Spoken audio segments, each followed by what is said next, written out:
मंडणगड दापोली खेड विधानसभा ठाकरे गटाचा नवीन चेहरा देणार की संजय कदम? सध्या विधानसभेचे पडघम वाजू लागले आहेत. महायुती आणि आघाडीमध्ये जागा वाटण्याच्या चर्चा अंतिम स्थितीमध्ये आल्या आहेत. युतीकडून सध्याचे आमदार योगेश कदम यांची उमेदवारी निश्चित मानली जात असताना भाजपही दावा करताना दिसत आहे. मात्र मंडणगड दापोली खेड या मतदारसंघाकडून ठाकरे गट उमेदवार देणार की राष्ट्रवादी पुन्हा आपला अधिकार दाखवणार? कारण संजय कदम हे 2014 विधानसभेमध्ये राष्ट्रवादीच्या तिकिटावर आमदार झाले होते.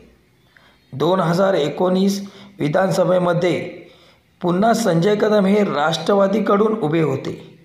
मात्र यावेळी त्यांचा एकसंघ शिवसेनेचे उमेदवार योगेश कदम यांच्याकडून पराभवाचा सामना त्यांना करावा लागला होता.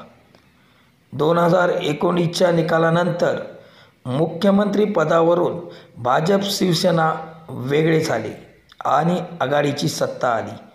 हे गोळाबेरीजचे गणित पाहून संजय कदम यांनी पुन्हा घर वापसी केली आणि उद्धव ठाकरे गटात प्रवेश केला. वास्तविक पाहता मंडणगड दापोली हा विधानसभा मतदारसंघ शिवसेनेचा बालेकिल्ला समजला जातो. मात्र सध्या शिवसेनेचे 2 गट झाले असून आमदार योगेश कदम हे सत्ताधारी शिवसेना गटात आहेत. त्यामुळे त्यांची उमेदवारी पक्की मानली जात आहे.